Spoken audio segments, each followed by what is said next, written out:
ओम श्री गणेशाय नमः। ओम नमः शिवाय शिवजी सदा सहाय। ओम नमः शिवाय गुरुजी सदा सहाय। जय गुरुजी, शुक्राना गुरुजी।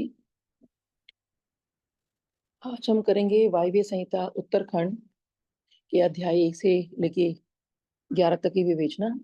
तो जो ये वायव्य संहिता का पूर्व खंड हमने पढ़ा, जो उत्तरखंड है, उसमें जो फर्क आता है वो ये आता है कि उसमें पहले भगवान शिव के बारे में बताया जा रहा है कि भगवान शिव हैं। फिर यहाँ पर जो विवेचना की आगे की जाएगी कि भगवान शिव में फिर लय होने की जो विधि है कि उसमें फिर लय कैसे होना, वो क्या तरीके होते हैं। और इसमें जो है कृष्ण जी को उपदेश जो है मनु जी ने दिया। उन व्रत कैसे रखा जाता है, जो पंच मूर्तियां होती हैं, अष्ट मूर्तियों का परिचय है, शिव और शिवा की विभूति का वर्णन है, उनके यथार्थ रूप का विवेचन है, शिव के भजन की महिमा है, प्रणव रूप का उसमें वर्णन किया गया है, और जितने पंचाक्षर मंत्र की महिमा के बारे में और गुरु से मिले हुए मंत्र की महिमा इसमें बताई गई है। योग के कितने प्रकार होते हैं, प्राणायाम की क्या महिमा होती है, 5 आवरणों का क्या मतलब होता है, और शिव शिवा की ध्यान की महिमा क्या होती है। और फिर उसके बाद शिव पुराण की महिमा और उसका उपसंहार। अध्याय 1, वायव्य संहिता उत्तरखंड। ऋषियों के पूछने पर वायुदेव का श्री कृष्ण और उपमन्यु के विलंग का प्रसंग सुनाना। श्री कृष्ण को उपमन्यु से ज्ञान और भगवान शंकर से पुत्र का लाभ। तो यहाँ पर जैसे उपमन्यु जी जो है, उन्होंने श्री कृष्ण को देखिए सारा ज्ञान दिया था पाशुपात का, क्योंकि उनको पुत्र चाहिए था। और वो जब पुत्र प्राप्ति के लिए गए, क्योंकि उनकी पत्नी जामवती ने कहा कि मुझे बिल्कुल शिव जैसा पुत्र चाहिए, तो उन्होंने भगवान शिव की, जब देखिए कोई चीज आसानी से नहीं मिलती, यहाँ कृष्ण भगवान ने भी पाशुपत व्रत किया था, और तब जाके देखिए उनको पुत्र की प्राप्ति हुई थी। तो पाशुपत का क्या मतलब होता है, तो पाशु का मतलब पशु यानी बंधनों में जकड़े हुए जीव, और पति यानी भगवान शिव बंधन काटने वाले, तो पाशुपात, इसे उनको पशुपति नाथ भी कहा जाता है। और पाशुपत ज्ञान क्या है, तो वो कहते हैं ऐसा दिव्य ज्ञान जो जीव को बंधन से मुक्त करता है और शिव के एकत्व की ओर ले जाता है। और उसका जो व्रत होता है वो पूरा संयम से, तप, शिव ध्यान और अहंकार की समाप्ति के साथ, ये जब सब चीजें होती हैं तो भगवान पशुपति की वो तब आराधना मानी जाती है। ऐसा नहीं कि हमने एक कथा पढ़ी और सारा दिन व्रत रखा और वो हो गया। कहते हैं जो पाशुपत व्रत रखता है उनको इस नियम का पालन करना पड़ता है।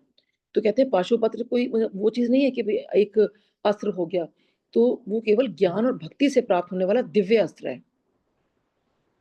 और वो कहते हैं वो कब पा सकते हैं, जब कोई भी शिव भक्त, मतलब पहले तो वो बने, तब उसको इस चीज की प्राप्ति हो सकती है।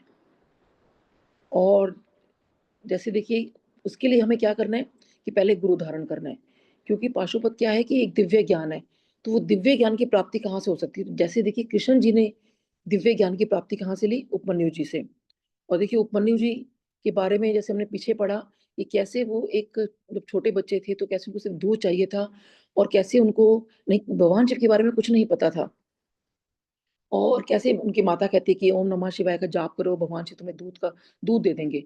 तो उन्होंने तो दूध का सागर मांगा भी नहीं था। तो देखिए उनको भगवान शिव ने वो दूध तो दिया ही दिया, और उनके सागर पता नहीं कितनों चीजों के सागर पकड़ा दिए। और वो जो ज्ञान दिया उनको, यानी जो अपना ज्ञान दिया, वो तब उनकी कृपा थी। तभी कहा जाता है कि भगवान की कृपा कितनी जरूरी है, उनकी कृपा मांगनी चाहिए कि हमें अपना भक्त बनाए रखें, ताकि उन्होंने क्या कहा था कि आप मेरी भक्ति आप में लगे रहे। तो वो कहते हैं कि इसमें जो है, आप जैसे कृष्ण जी ने उनको माना, तो ऐसे ही पहले गुरु धारण करो। तो क्योंकि जो गुरु हैं वही आपको सच्चा रास्ता दिखा सकते हैं। तो देखिए गुरु का होना कितना जरूरी है, क्यों यहाँ श्री कृष्ण जी जो है उपमन्यु जी को गुरु मान रहे हैं। तो कहते हैं कि वो अब यहाँ पर जो ऋषि गणों ने ये सवाल पूछा कि जो ये प्रसंग सुना उन्होंने, तो कहते हैं कि उनको क्या लाभ क्या मिला, कि जो इतना पाशुपत व्रत उन्होंने किया, जो कि पुत्र की उत्पत्ति तो उनको मतलब हुई हुई, और वो कहते हैं उनको लाभ क्या मिलता है। तो कहते हैं कि लाभ यही मिलता है कि वो जो शिव तत्व है वो आपको इतनी आसानी से नहीं मिलेगा। तो अगर वो चीज लेनी है तो आपको ये व्रत धारण करना पड़ेगा। तो व्रत का देखिए, वैसे तो हमें गुरुजी ने कभी किसी व्रत वगैरह में नहीं रखा कि ये व्रत रखो या पाशुपत व्रत रखो, लेकिन देखिए उनका जो मेन तात्पर्य वो यही था कि हमें शिव की तरफ लीन होना है। जितने भी देखिए व्रत होते हैं, जितने अनुष्ठान होते हैं, यज्ञ पूजा होती है, बेसिकली पहले तो वो फ़ोकस करने के लिए होती है, कि पहले उधर सीढ़ी चढ़ो तो सही आप। फिर जब इंसान उस तरफ बढ़ता है, तो फिर वो सोचता है कि उसको धीरे-धीरे फिर ये महसूस होने लगता है, कि नहीं भगवान शिव ही सब कुछ है। तो देखो ये शिव का जो आशीर्वाद है, वो इतना सहज भी नहीं है, कि आराम से आपको मतलब आपने बस पूजा की, आरती उतारी और मतलब ये आपको भगवान शिव प्रसन्न हो गए, बोलो क्या चाहिए? नहीं, वो कहते हैं, वो साधना से मिलता है। तो यानी कि और ज़रूरी नहीं कि अगर हमें कभी सोचते हैं कि अरे! इस जन्म में तो उसने ऐसा कुछ किया नहीं, उसको गुरुजी कैसे मिल गए? हमने तो बहुत कुछ बचपन से हम देख रहे हैं, हमने इतना कुछ किया। तो कहीं न कहीं जो है वो हमारे पीछे के पुण्य कर्म भी होते हैं।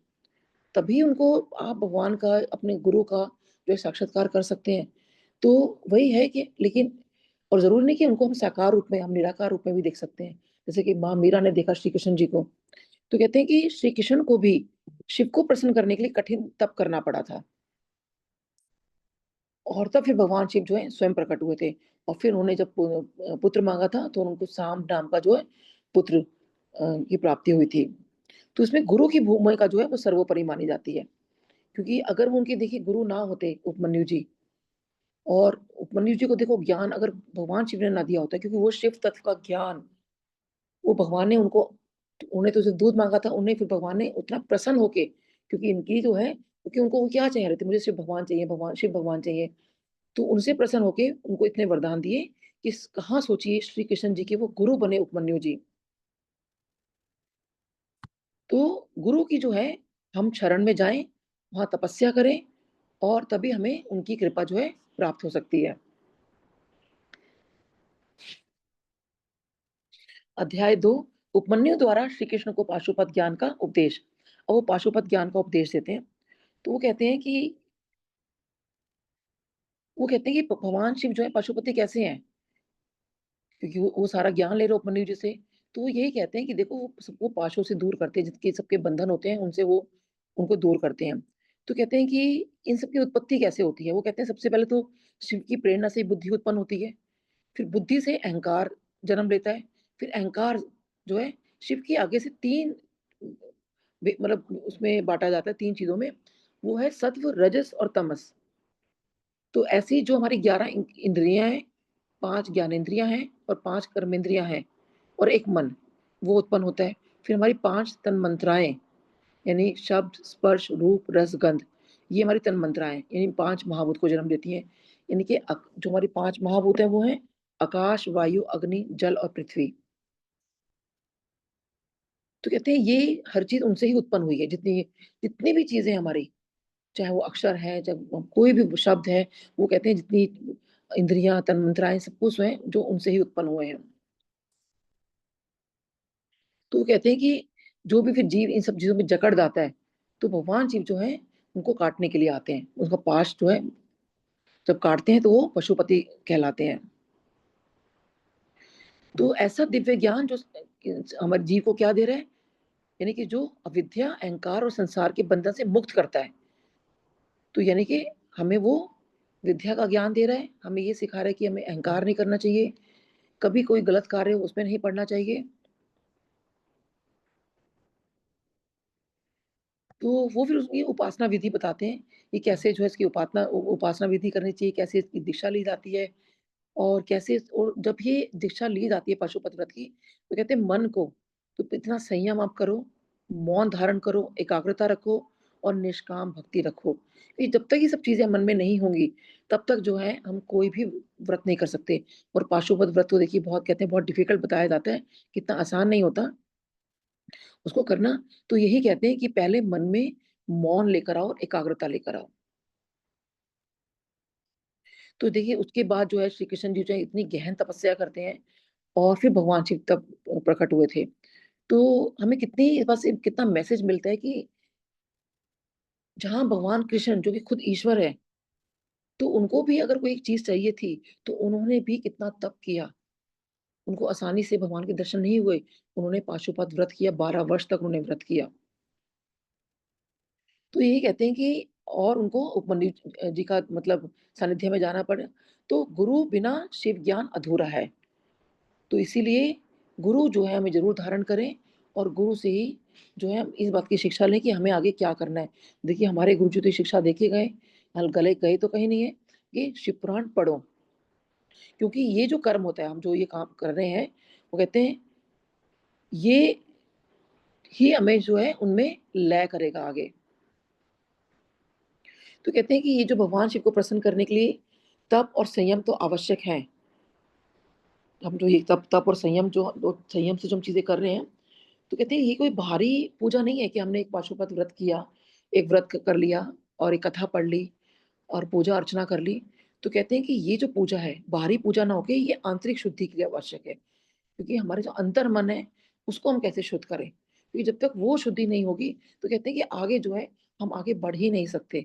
बस इतना ही होगा कि हाँ, हम भगवान शिव को जानते हैं, उनकी पूजा कर रहे हैं और वो पता नहीं कितने हज़ारों वर्ष लग जाएँगे, कि वो कितनी पूजा होगी, लेकिन जब तक वो आंतरिक शुद्धि नहीं होगी, तो वो फल नहीं मिलेगा। तो यहाँ पे देखिए क्या बात हमें सिखाती है कि उनके बिना कुछ भी नहीं है, तो जब वो विष्णु भगवान भी पूर्ण नहीं है, तो हम क्या चीज़ हैं? तो कहते हैं कि और जो वास्तविक ज्ञान है, जो हमें गुरु ही दे सकते हैं, वो क्या है? तो वास्तविक ज्ञान वही है जो शिव तक पहुँचाए और वास्तविक गुरु वही है जो शिव से जोड़े। तो देखिए इसीलिए गुरुजी कहते थे कि शिव पुराण पढ़ो ताकि हम शिव से जुड़ सकें और तभी उन्होंने अपने आप को कहा जैसे इसमें भी पहले भी वर्णन आया कि पहले आप गुरु को महाशिव समझो, उनको वो समझोगे तभी आप जो है उस तत्व में लीन हो पाओगे। अध्याय 3 भगवान शिव की ब्रह्मा आदि पंचमूर्तियों, ईशान आदि ब्रह्ममूर्तियों तथा पृथ्वी एवं सर्व आदि अष्टमूर्तियों का परिचय और उनकी सर्वव्यापकता का वर्णन। और वो भगवान शिव की जितनी देखिए मूर्तियाँ आती हैं कि 5 मूर्तियाँ हैं, फिर ब्रह्म मूर्तियाँ हैं, अष्ट मूर्तियाँ हैं, तो वो कहते हैं मैं अब इनका वर्णन करता हूँ।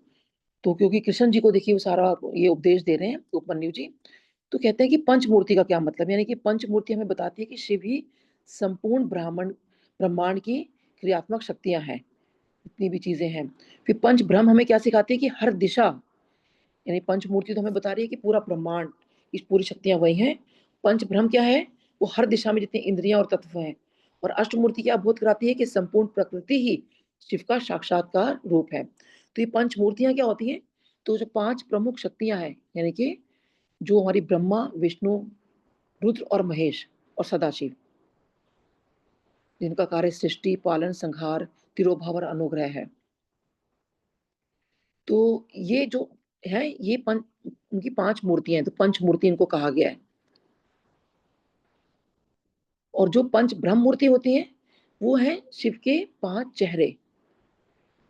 तो शिव के यानी कि जो 5 मुख हैं, वो हैं ईशान, पुरुष तत्व, अघोर तत्व, वामदेव और सद्योजात। तो ईशान जो है देखिए उनका जो मुख है वो दिशा होती है वो ऊपर की तरफ होती है और इनकी जो इंद्रियाँ हैं वो कान हैं, जो और तत्व जो है वो आकाश है। यानी जो हम ये मान के चलते हैं कि ये इनका प्रतीक है जो पंच ये ब्रह्म मूर्ति हैं। तो जो पुरुष तत्व है वो दक्षिण है उनका दिशा, इंद्रियाँ कौन-सी हैं? त्वचा है और तत्व है वायु। अघोर की उत्तर दिशा, इंद्रियाँ आँख और तत्व है अग्नि। वामदेव की दिशा पश्चिम, इंद्रियाँ जिह्वा यानी स्वाद और तत्व है जल। और सद्योजात जो है उनकी पूर्व दिशा, इंद्रियाँ है गंध और तत्व है पृथ्वी। तो ये सब कुछ है वो कहते हैं कि ये इनके बारे में जितने हैं क्योंकि उनके तत्व और इंद्रियों के गुण इसमें बताए गए हैं कि कौन-सा जो मुख है उनका, वो किस चीज़ का प्रतीक माना जाता है। तो कहते हैं कि आप इनको खाली चेहरे ना मानो, कि खाली भगवान शिव के जो ये 5 चेहरे हैं, तो कहते हैं ये 5 आध्यात्मिक और ब्रह्मांडीय जो आयाम मानो उनको, यानी इन सबको मानो कि जो आध्यात्मिक यानी जो स्पिरिचुअल चीज़ें की तरफ हम बढ़ते हैं, कि इनका तात्पर्य क्या है? इनको जो बताने का, कि पहले वो 5 मूर्ति बताई गई कि सब कुछ ब्रह्मांड उन्हीं में समाया हुआ है।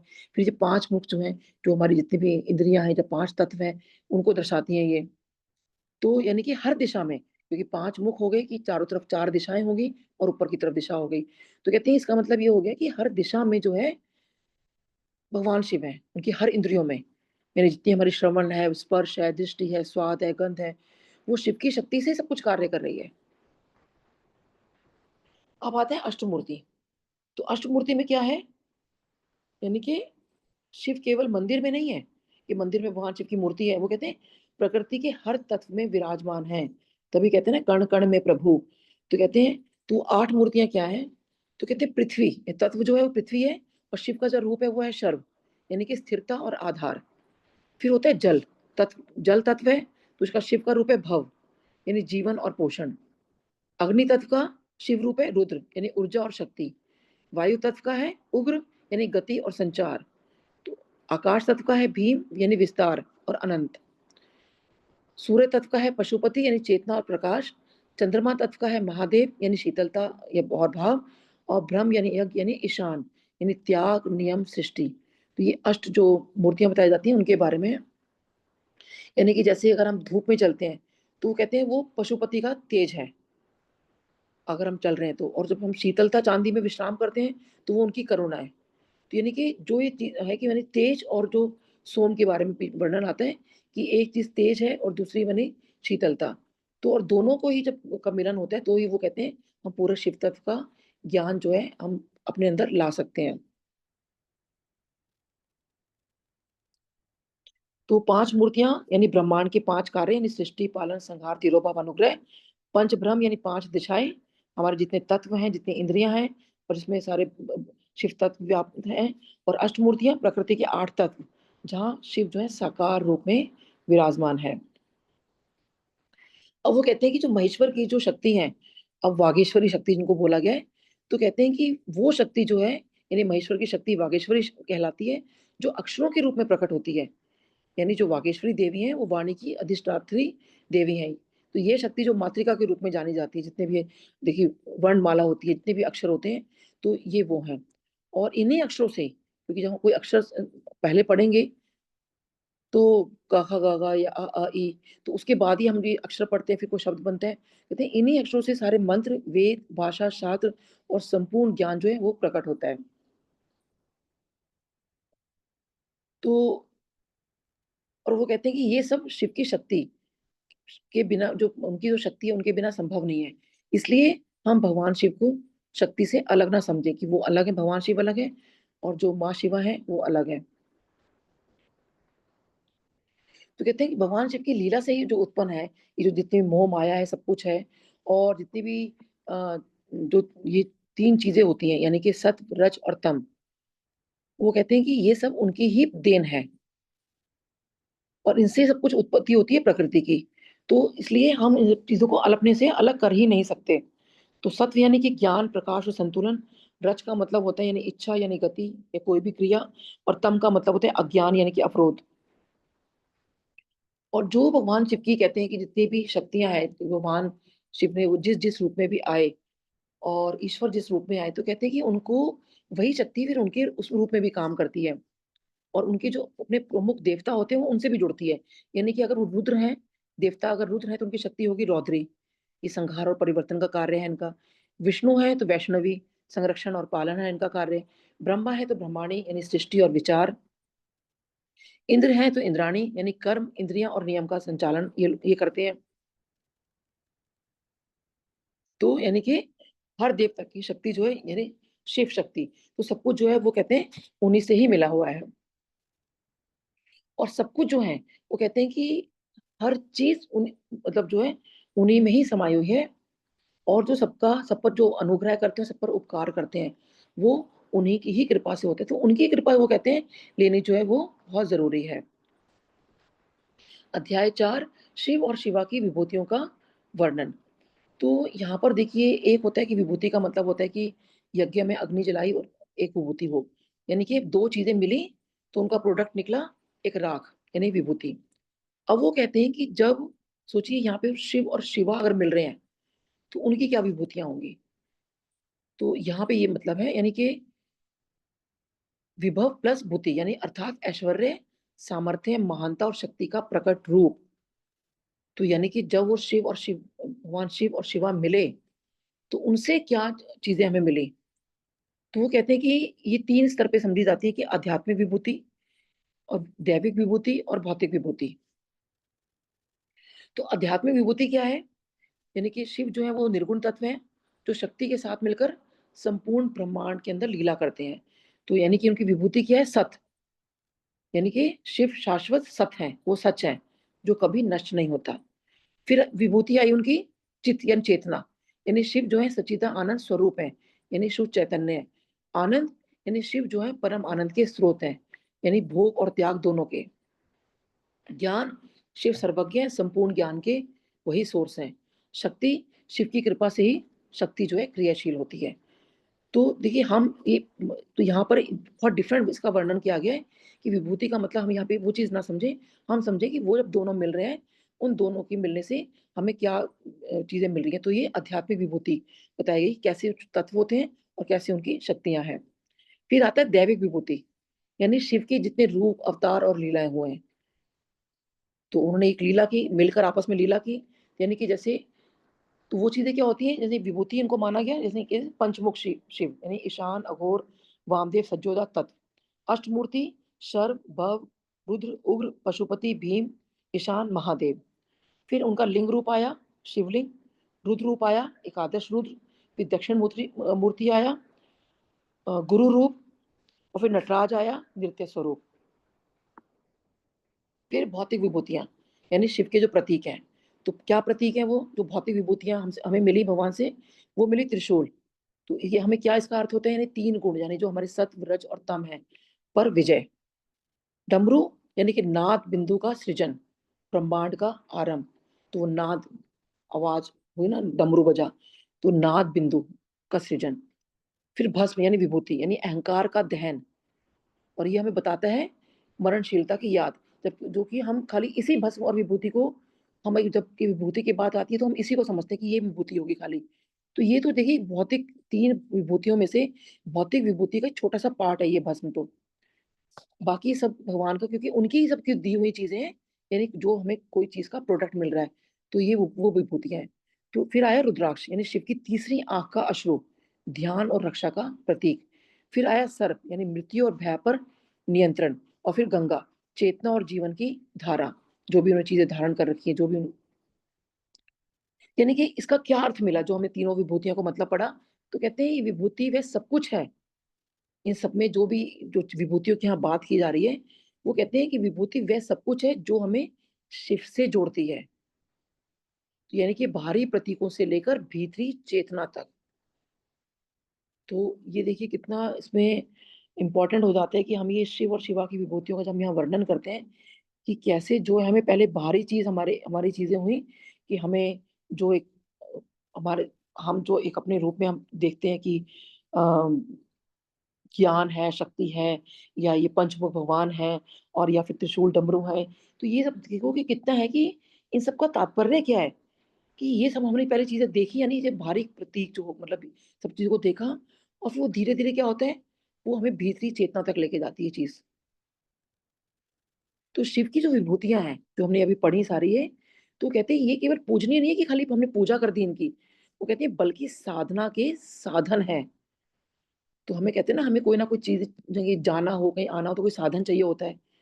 तो हम भगवान की तरफ जब जाना हो तो हमें क्या साधन चाहिए, तो कहते हैं ये सब साधन है जो हमें अहंकार से मुक्त करके शिव स्वरूप में स्थिर करते हैं। तो हमें क्योंकि उनमें स्थिर होना है, तो ये सब साधन है, ये सब सब चीजें जो हैं। तो कहते हैं जो शिव है यानी पुरुष तत्व है, और शक्ति जो है वो प्रकृति तत्व है। तो शिव को यहाँ मतलब और शक्ति को जो प्रकृति कहा गया है, जैसे कि सूर्य के बिना तेज सूर्य का नहीं होता। सॉरी, सूर्य का जो तेज है, मतलब अगर जो उनमें गर्मी निकल रही है, जो तेज आ रहा है, वो सूर्य के बिना नहीं हो सकता ना। मतलब अगर कोई तारा, कोई भी भूमंडल का तारा है, देखिए कोई आप लाइट जला लो, कुछ कर लो, मोमबत्ती जला लो, लेकिन वो जो सूर्य का तेज है वो सूर्य का ही तेज है। और वो कहते हैं कि लेकिन जब तक वो तेज हमारे पास पहुंचता नहीं है, तो तब तक वो चीज मतलब ये नहीं हो सकता कि सूर्य जैसे निकला, उसका तेज निकला और वो रोशनी हमारे तक पहुंची। तो कहते हैं वो जो सूर्य निकला वो भगवान शिव है, और वो जो रोशनी निकली, वो जो तेज हमें मिला, वो शक्ति है। तो बेसिकली दोनों का वो बता रहे हैं कि दोनों को, और दोनों कभी अलग नहीं हो सकते। तो दोनों जो है वो एक ही चीज है, और हमें जो है निरंतर प्रयास करना चाहिए कि उनकी तरफ हम बढ़ें। और दूसरा, ये शिव और शक्ति कभी जो अलग नहीं होते, एक दूसरे पे आश्रित हैं। तो वो कहना चाहते हैं कि वो हम कहते हैं कि हम भगवान शिव की खाली पूजा कर लें या माँ की खाली पूजा कर लें, ऐसा नहीं है, क्योंकि वो दोनों ही आश्रित हैं। तो ये इसी को बात को बोला जाता है अन्योन्य आश्रितः, कि वो एक दूसरे पे आश्रित हैं और दोनों अलग नहीं हैं। तो कहते हैं कि उनकी इच्छा से ही देखो जो शक्ति है वो कार्य करती है, और शक्ति के जितने रूप हैं, महामाया, योग माया, जितनी भी हैं जो शक्ति युक्त ब्रह्म है, वो कहते हैं कि वो शिव के बिना कोई कार्य नहीं करती। मतलब यानी जो कार्य कर रही हैं, मतलब वो एक दूसरे से मिलकर ही सब कार्य कर रहे हैं।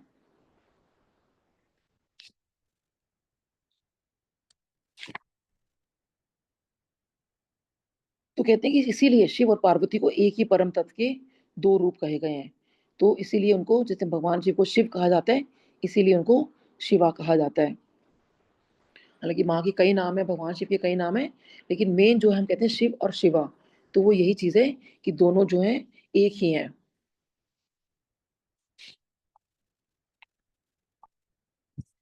अध्याय 5, परमेश्वर शिव के यथार्थ स्वरूप का विवेचन तथा उनकी शरण में जाने से जीव के कल्याण का कथन।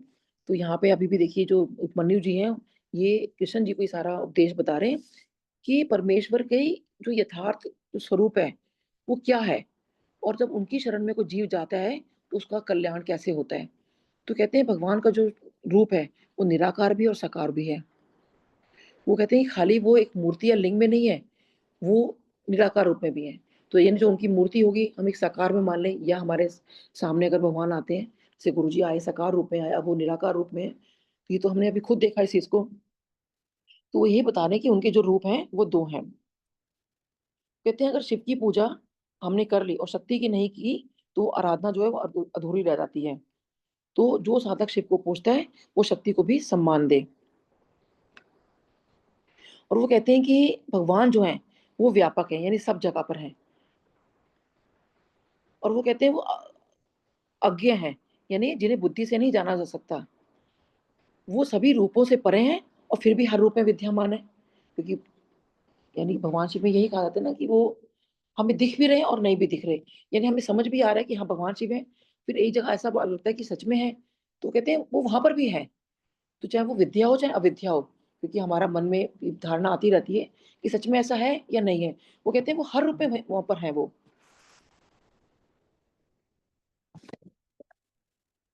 क्योंकि जीव जो है उसके मन में ये सब चीजें क्यों आ रही हैं, वो कहते हैं क्योंकि जीव जो है पाशों से बंधा हुआ है, उसमें अविद्या है, अहंकार है, इच्छाएं हैं। तो कहीं ना कहीं वो अपने अंदर तर्क वितर्क करने लगता है कि सच में ये ऐसी है। तो क्योंकि भगवान जो को कोई भी मनुष्य वास्तविक रूप में जानता ही नहीं है, ना ही वो जान सकता है। और क्योंकि उसके अंदर अभी भी, क्यों गुरु जी को लोग पहचान नहीं पाए, गुरु जी कहते थे असल चीज कोई नहीं मांगता, क्यों नहीं समझ में आई लोगों को, क्योंकि जो मनुष्य है वो अज्ञान में लिप्त है, यानी ये अविद्या हो गई। फिर उसमें विद्या, चेतना नहीं जागी उसमें अभी भी। और वो क्या मान रहा है कि ये जो जितनी भी अविद्या है या अज्ञान है, चेतना है, और वो कहते हैं कि ये संसार ही जो है ये अंतिम सत्य है, क्योंकि उसको समझ नहीं आ रहा कि भगवान जो है वो कौन है। और वो इसी वजह से जो है कहते हैं जन्म मरण के चक्र में फंसा हुआ है। तो सोचिए अगर हम आज मनुष्य रूप में, आज अगर हम इस धरती पर हैं इस वक्त, तो सोचिए कहीं ना कहीं हमारे अभी मन में, और कितने हमारे पुराने जन्म हैं, तो कहीं ना कहीं अभी हम इन चक्रों में फंसे रहे अभी तक कि सच में वो है या नहीं है। हम उनको उस तरह से मान के चल ही नहीं पा रहे हैं शायद। और शायद यही पाश है जो गुरुजी काटने आए। और तभी उन्होंने कहा कि असल चीज कोई नहीं मांगता, क्योंकि यही हमें अपने आप को ठीक करना है कि हम जो है इन पाशों से मुक्ति पाएं। उनसे हम इस बात की हमेशा प्रे करें। कहते हैं उनकी शरण में जाने से जीव का कल्याण। तो उनकी शरण में जाएं, जो गुरु जी कहते थे संगत लेकर आओ, संगत लेकर आओ। तो वो अब समझ में आते हैं कि क्योंकि जितना हम ब्लेसिंग दे सकते हैं, क्योंकि किसी को मतलब दिलवा सकते हैं, तो वो यही रीजन था। तो यानी कि मेन क्या चीज थी कि भगवान जो है, यानी भगवान शिव है। अब गुरु जी उस रूप में आए, गुरु के रूप में भगवान शिव आए, तो उन्होंने यही कहा कि प्रचार करो इस बात का। यहाँ भगवान को तो कुछ नहीं चाहिए, क्योंकि जितने हमारे देखिए जो भी हम इंसान यहाँ पर आए हैं, तो हम खुद एक एक इंसान इस बात को सोच के देखें कि हम सब कितने एक एक इंसान अपनी लाइफ को देखें, बाकी को तो छोड़ दो। अपनी लाइफ में देखिए कितने अप एंड डाउन अभी भी होते हैं, हुए हैं। और कईयों की तो बहुत ज्यादा प्रॉब्लम्स होती हैं लाइफ में। तो सोचिए कितने पाशों से बंधे हुए हैं और फिर भगवान को दोष देने की ये आपने क्या किया? तो भगवान यही कह रहे हैं कि मैंने तो कुछ नहीं किया, तुम अभी भी मेरे को समझ जाओ और मेरे पास तुम आओ, मेरी शरण में आओ, ताकि मैं तुम्हारा कल्याण कर सकूँ। तभी गुरुजी कह रहे थे कल्याण हो कल्याण कित्ता। तो वो कल्याण जो है देखिए हम उनकी कृपा दृष्टि से पा सकते हैं। तो वो कहते हैं कि भगवान के जो त्रिविध रूप हैं, तो ब्रह्मा, विष्णु, महेश, क्योंकि हम इनको मान के चले, क्योंकि पहले तो उन्होंने वही हमें सिखाया कि जो त्रिशूल के भी 3 है या त्रिकोण हम 3 बार लगाते हैं, कि ये जो सारे सत्व, रज और तम गुण जो आते हैं, तो ये इंसान में आते हैं, क्योंकि देखिए इन्होंने लीला तो रची है ना, क्योंकि ब्रह्मा जी ने कहा था कि मैं ऐसी सृष्टि चाहता हूँ कि जो जहाँ पे लोग जन्म लें और फिर आए। तो तभी, क्योंकि सृष्टि में सभी लोग तपस्या कर रहे थे, तो ब्रह्मा जी को सब अच्छा नहीं लग रहा था। उनको लगा नहीं, कुछ ऐसा होना चाहिए कि जो सृष्टि में कुछ ऐसा हो। और फिर यहाँ पे उन सब उनको जीवों को समझाना भी था, तो इस तरह से वो रचना हुई। तो वो यही कहते हैं कि विद्या, अविद्या और रूपी विश्व, कहते हैं ये सब कुछ उनकी, यानी सत्य, असत्य, ज्ञान और अज्ञान, कहते हैं ये सब कुछ जो है शिव की शक्ति से संचालित होता है। और हर जगह जो है उनका नियंत्रण क्षेत्र है, चाहे वो साकार हो या ना निराकार हो, यानी वो हर रूप में है। ऐसी जो अक्षर और क्षर है, तो कहते हैं वो सब भी उन्हीं में ही है। यानी अक्षर क्या है जो कभी नष्ट नहीं होता, और क्षर क्या है जो नाशवान है, यानी संसार, ये शरीर। तो यानी जितने भी चीजें हैं, वो कहते हैं कि दोनों शिव का ही रूप है। तो कहते हैं जो भगवान शिव के यथार्थ रूप को उनको जान लेता है और उनकी शरण में जाता है, तो कहते हैं वह बंधनों से मुक्त होकर कल्याण मार्ग को प्राप्त करता है। तो वो यही कहते हैं कि यानी कि अविद्या मिटे और विद्या जागती है, और शिव के में जब शुभ जो तत्व होता है उसमें जब स्थित होना शुरू हो जाता है कोई साधक, तो कहते हैं तभी वो मोक्ष को पा लेता है। क्योंकि मोक्ष पाना कोई इतना आसान नहीं है। ये हम कहते हैं कि मोक्ष जो है भगवान से प्रार्थना की और मोक्ष मिल गया। तो कहते हैं कि ये जो है हमें बहुत तपस्या करनी पड़ती है, बहुत ज्यादा जो है इसका अभ्यास करना पड़ता है। वो कहते हैं कि हमें कभी ना उस पे ज्ञान प्रकट नहीं करना चाहिए जो अहंकारी हो, जो भक्ति नहीं करते हो और केवल तर्क करते हो और भारी पूजा में रुचि रखते हो। क्योंकि जो देखिए अहंकार जिसमें अंदर होगा, जो भक्ति नहीं करेगा, उसको ये सब चीजें समझ में नहीं आएंगी। लेकिन हम ये कोशिश कर सकते हैं कि हाँ उनको इस तरह से जोड़ें, जैसे गुरुजी ने कहा लेकर आओ। तो कई लोग देखिए जुड़े, कई लोग नहीं जुड़े। जो गुरुजी से मिले हैं वो आज भी कनेक्टेड नहीं है, क्योंकि उनको वो उनका अज्ञान है। तो वो कहते हैं कि लेकिन हाँ आप अपना कार्य करो, कि आप जो जोड़ सकते हो वो जोड़ो। तभी गुरुजी कहते थे ना कि मेरे पास तुम लेकर आओ फिर उसका और मेरा कनेक्शन। तो हमें जो करना है वो खाली कार्य ये करना है कि हमें भगवान से हम खुद जुड़े, और जितना इस बात का प्रचार कर सकते हैं हम प्रचार करें कि भगवान शिव से जुड़ो। अब जैसे अग्नि को अगर हम खाली अ, जब उसको अग्नि हम जलाते हैं, आहुति देते हैं, तो ही हम प्रकट कर सकते हैं। तो अग्नि तो लकड़ी पड़ी हुई है, सामान पड़ा हुआ है, तो हम उसको अग्नि को ऐसे नहीं जलाएंगे ना, हमें उसको जलाना पड़ेगा, तो कुछ यूज करना पड़ेगा। तो वो कहते हैं कि ऐसे ही जब हमें शिव ज्ञान हमें अगर चाहिए, वो अग्नि जब प्रज्वलित हो, ज्ञान का प्रकाश चाहिए, कहते हैं वो श्रद्धा और तप से ही प्रकट होता है, और ये निरंतर अभ्यास ही आएगा। तो हम कहते हैं, लेकिन हमारी उसमें क्या होता है, हम कहते हैं अरे हमारा तो कभी समय नहीं मिलता, हमारा तो मन विचलित रहता है, हमारा तो कभी भाव ही नहीं बनता। तो साधना में जो विघ्न आते हैं, तो कहते हैं उसमें रुकना नहीं चाहिए, वो बार बार अभ्यास करते रहो, कभी तो सफलता मिलेगी। कहते हैं यही एकमात्र उपाय है। तो इसमें आपको सफलता हासिल करनी है, कि आज नहीं हुआ, आज मन नहीं लग रहा, आपका कल लग जाएगा। आज समय नहीं मिल रहा, कल मिल जाएगा। आज मन विचलित हो रहा है, हो सकता है कल ना हो। तो निरंतर प्रयास जो है, तो कहते हैं तभी धीरे-धीरे जो है शिव के सानिध्य में हम जो है प्रवेश कर सकते हैं। देखिए जैसे कहावत भी है कि बूँद-बूँद करके घड़ा भरता है। तो बूँद-बूँद करके देखिए, अगर एकदम घड़ा, अगर हम अगर कहीं पे पानी की बूँदें ऐसे टपक रही हैं और हम घड़ा लगा दें, तो हम शाम को जब आएँगे देखेंगे पूरा घड़ा भरा मिलेगा। तो वो कैसे मतलब भरा? और वो यही रीज़न था ना कि वो धीरे, धीरे, धीरे, धीरे, धीरे। तो उसका अभिप्राय यही है कि ऐसे धीरे-धीरे जो है, अगर हम यत्न करते रहें, तो है यानी नित्य भक्ति से हृदय के अंदर हम अपने वो शिव तत्व की भावना को ला सकते हैं।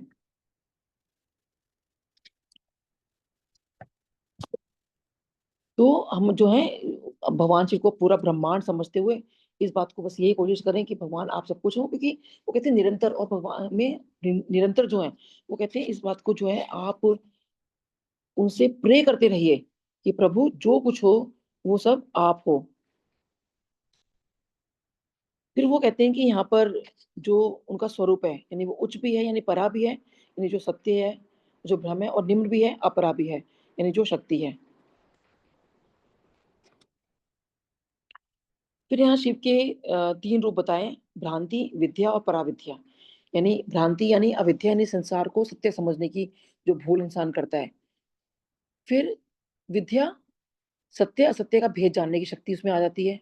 और फिर पराविद्या, परम तत्व, यानी जो केवल शिव तत्व की अनुभूति उसको प्राप्त होती है। तो पहले तो इंसान भ्रांति में रहता ही है कि सब सच में ये सब कुछ सच है कि नहीं है, सच में ये सब चीजें होती हैं क्या। फिर कहीं उसको ज्ञान आता है और फिर वो पराविद्या आती है, यानी कि परम तत्व की उसको फिर प्राप्ति होती है। तो वो कहते हैं उसको फिर यही है कि आप ध्यान करो, क्योंकि देखो गुरु जी ने हमें जोड़ा कि आप खाली शब्द समझ नहीं आते तो आप खाली सुनो। तो वो सुनना, क्योंकि वो हम तो ध्यान लगा रहे हैं, क्योंकि हमारे तरफ ध्यान जा रहा है कि जो भी वाणी चल रही है वो क्या चल रही है। तो कहीं ना कहीं वो ध्यान लगना शुरू होता है। तो तभी कहा जाता है कि पहले तो सुनो, क्योंकि हमने पहले सुनने की चेष्टा की, फिर वो हमने ध्यान लगाया उस चीज को, और फिर ज्ञान आना के शुरू होता है कि हम भ्रम से निकलना शुरू होते हैं कि अरे ये हम जो है हम क्या अभी तक सोचते थे और ये क्या चीज है। तो इसलिए भगवान शिव की कोई मूर्ति या कोई भी देवता की कोई मूर्ति मूर्ति ना समझे, वो बेसिकली ध्यान लगाने का साधन है। कि हाँ, क्योंकि सब ये साधन बताए गए हैं, जितनी भी हैं चीजें आती हैं, कि ये साधन है भगवान शिव की ओर ले जाने के लिए। तो कहते हैं भक्ति, साधना और आत्मबोध, तो यही उन्हें जानने का सिर्फ मार्ग है।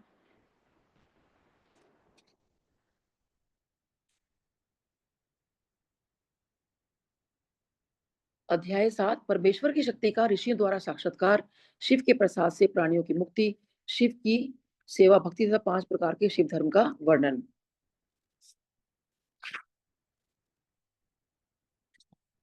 नहीं, सॉरी भाई, नहीं। अध्याय 6, शिव के शुद्ध, बुद्ध, मुक्त, सर्वमय, सर्वव्यापक एवं सर्वातीत स्वरूप स्वरूप का तथा उनकी पूर्ण रूपता का प्रतिपादन। तो वो कहते हैं कि देखिए भगवान शिव के जितने शुद्ध, बुद्ध, मुक्त, सर्वमय, सर्वव्यापक, यानी भगवान के जितने भी रूप हैं, वो कहते हैं जितने भी रूप हैं, वो कहते हैं कि उनका, और जो उनका प्रणव रूप है यानी ओम का जो रूप है, कहते हैं कि वो ही जो है हम जो है सच माने।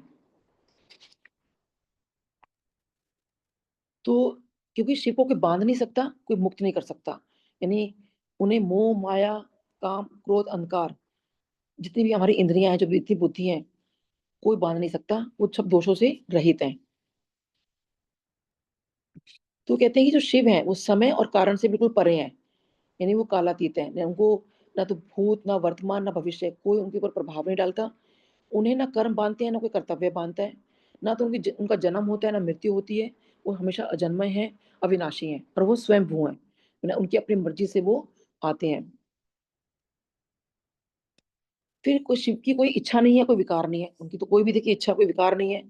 उनको ना तो कोई प्रिय है, ना कोई अप्रिय है, ना वो किसी को सुख में डालते हैं, ना वो कोई दुख में विचलित करते हैं।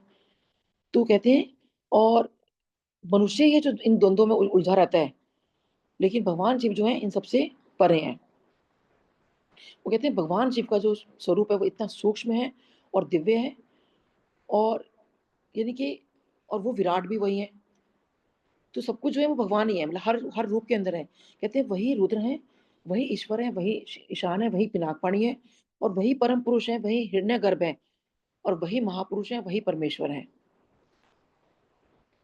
तो कहते हैं जो भगवान शिव की जो ये मौनता को जान लेता है, तो वो कहते हैं मौन जानना जो है बहुत जरूरी है, कि वो मौन से भी क्योंकि परे हैं। और जो ये प्रणव के बारे में जो बताया जाता है, कि इसमें जो उनके प्रणव की जो 4 मात्राएं बताई गई हैं, वो कहते हैं अकार, उकार, मकार और नाद। तो अकार जो है वो ऋग्वेद कहते हैं उसको, उकार को यजुर्वेद कहा गया है, मकार को सामवेद, और नाद अथर्ववेद की श्रुति है, और अकार महाबीज है। तो देखिए ये जो प्रणव रूप का जो बता रहे हैं, कहते हैं कि उनकी जो ओम का भी जो रूप आया, कहते हैं उसमें भी देखिए जितने हमारे वेद छुपे हैं, जितने नाद हैं, वो सब कुछ उसमें ही है। ओम में हालाँकि एक छोटा-सा अक्षर लगता है कि एक छोटा-सा अक्षर ही है, लेकिन जब इसका उच्चारण करते हैं, तो इसीलिए इतना पावरफुल है कि ये जो है, ये उनका प्रतीक माना जाता है। अध्याय 7, परमेश्वर की शक्ति का ऋषियों द्वारा साक्षात्कार, शिव के प्रसाद से प्राणियों की मुक्ति, शिव की सेवा भक्ति तथा 5 प्रकार के शिव धर्म का वर्णन। तो वो कहते हैं कि जितने ऋषि द्वारा जो उनको भगवान शिव के दर्शन हुए, तो कहते हैं परमेश्वर शिव की जो स्वाभाविक शक्ति है, तो जो कि 4 वर्णों में भी जो हमारे 4 वर्ण होते हैं, तो प्राणियों को मुक्ति देती है।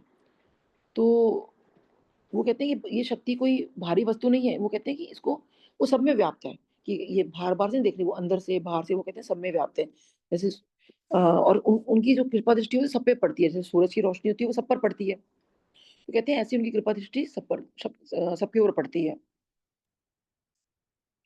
तो कहते हैं ये शक्ति जो है, यानी वह शक्ति इस सृष्टि में ईश्वर, अग्नि, वायु, ब्रह्मा, विष्णु, रुद्र, इन सभी के रूप में और एक ही शक्ति है।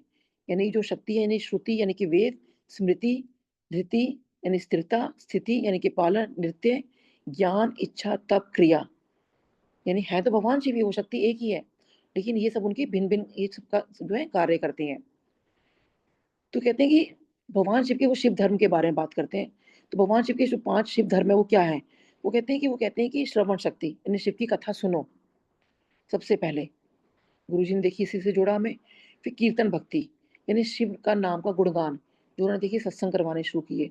तो शिव का गुणगान हो रहा है। स्मरण भक्ति, कि मन ही मन फिर शिव का ध्यान, फिर उन्होंने कहा ध्यान में बैठो। फिर पाप सेवन, जो सेवा भाव से कार्य है, जो उन्होंने वहाँ जो लोग सेवा करते हैं मंदिर में या कहीं पर भी, फिर आत्मनिवेदन और उसके बाद फिर स्वयं को शिव में समर्पित करना। देखिए हमें सिर्फ़ इन सब सिंपल चीज़ों से ही गुरुजी जोड़ कर गए हैं, कि खाली श्रवण करो, कीर्तन करो, सिमरन करो, सेवा करो और अपने आप को समर्पण करो। तो वो कहते हैं कि ये शक्ति का अनुभव उन्हीं को होता है। ऐसा नहीं कि हमने अगर ये सब चीज़ें कर भी रहे हैं, तो बहुत लोग करते हैं, वो कहते हैं हम सत्संग में जा रहे हैं, हमने सुना भी, हमने सब कुछ किया, हमने सेवा भी की, हम तो अपने आप को सरेंडर भी कर रहे हैं। तो कहते हैं कि वो इतनी आसानी से नहीं मिलता।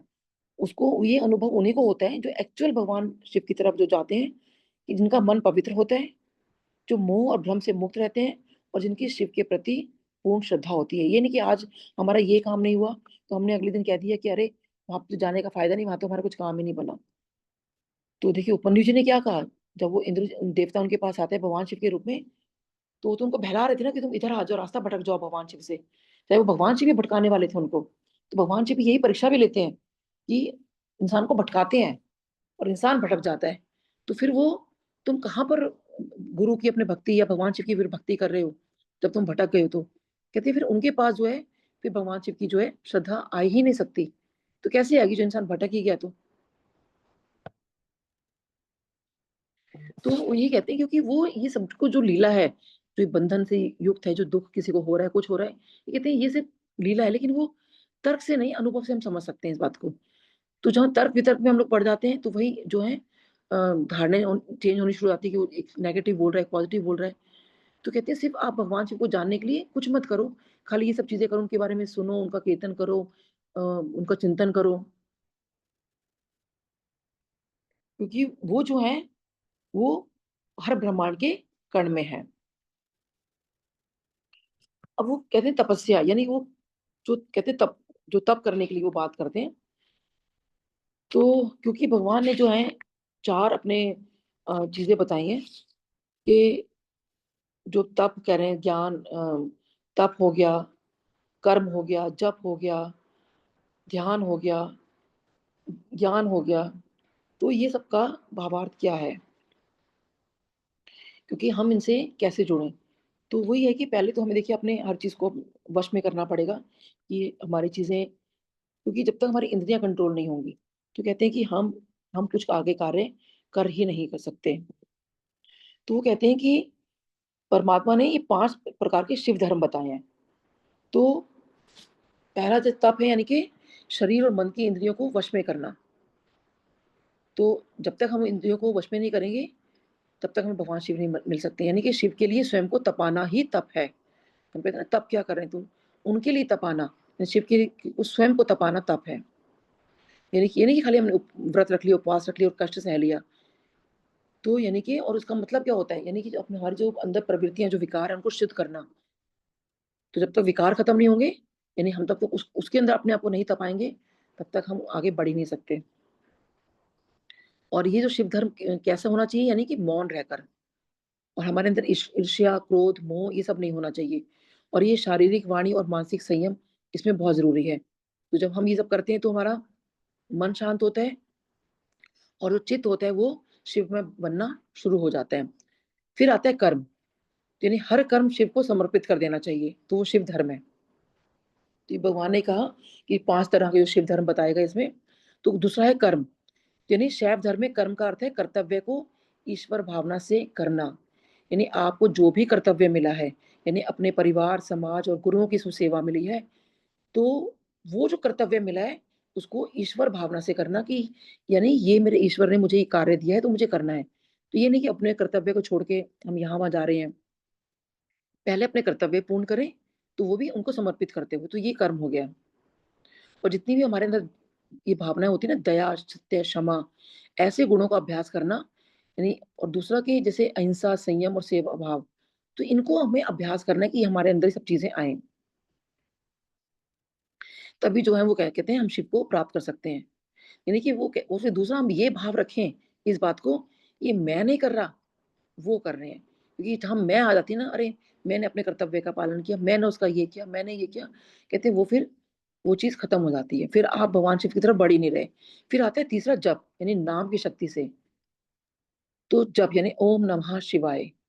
तो जब ये मंत्र कहते हैं हृदय से निकलता है, तो कहते हैं शिव जो है साक्षात होते हैं। यानी ओम नमः शिवाय जो है आम मंत्र नहीं है, यानी आप उनको साक्षात रूप में उनको आप उनका मनन कर रहे हो। तो और भगवान के जितने भी मंत्र हैं, ओम नमः शिवाय जैसे गुरुजी ने भी दिया, ओम नमः शिवाय शिव जी सदा सहाय, फिर महामृत्युंजय जाप हो गया, और जितने भी बीज मंत्र होते हैं, वो कहते हैं जितने भी ये मंत्र हैं, कहते हैं ये इसका आप जो है जाप करो,